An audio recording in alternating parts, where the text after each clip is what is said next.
All right, problem 6.9 millimeters. Where part origin is located as indicated. We do have a little bit of a interpretation here. If we're going with the red as the origin and the blue as the sketch origin and the blue as the part origin, that would tend to indicate that the cut is along the right plane. So when we draw the revolve, there are suggested lines, center line circles, trim, revolves, extrude, cut, and start with a full revolve feature. So we're going to take this profile and spin it all the way around. Should be only a couple of pieces of geometry there. So part millimeter, front plane, sketch, center line, vertical, infinite length.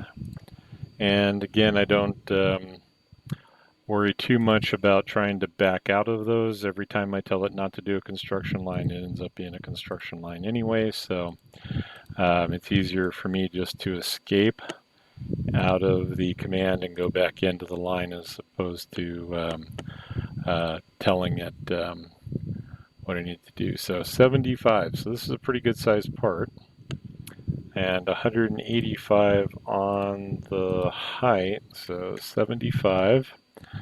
And what do we have for the top is 100. And then we're going to hit escape to get out of the dimetral. And I'll go 185 and then 70. And that pretty much does it for our geometry. We can revolve 360 degrees. Let's go to the right plane then. And so it is kind of reversed in that I want to go a little bit like that, come over some distance. We know that we're cutting that off. And since we're cutting it off, I'm just going to go far enough to make sure that when I line these up, okay, so coincident, and then dragging back to coincident, that once we start getting our shapes, can build that out. So we have 19 millimeters from the origin,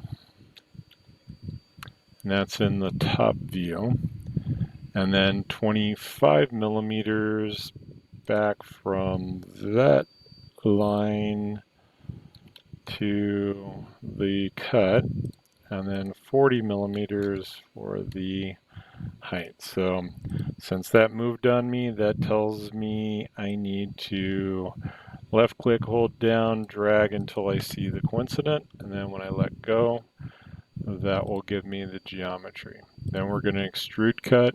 It needs to be through all both, and we'll go ahead and accept. So when I do the control 7, well, that sort of looked like, no, not really. I went the opposite way then. So volume wise, I don't think it's going to matter.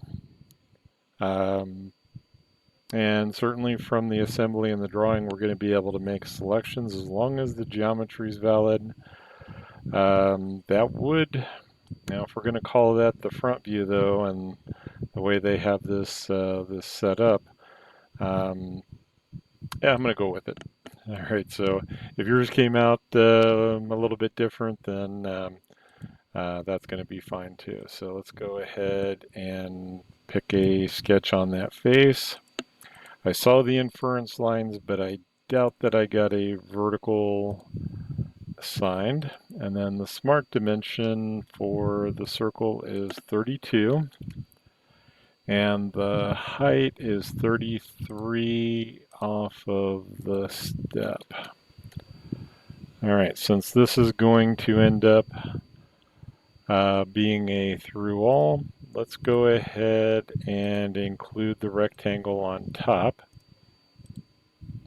So if I select the midpoint, and again that is draw the rectangle, right click, select the midpoint, hold down the control button, select the edge, and it could have been reversed, but whichever way that you pick it, you make sure that you're establishing that that symmetry. All right, so that height is 48 and a width of 50. And then we're going to cut extruded cut through all, and go ahead and accept. All right, so I think I got all the geometry in there. We're going to go ahead and save that to P6-9. And then our volume is the 537,697, so that's pretty big. Mass property, so 537,697. I think we got that good.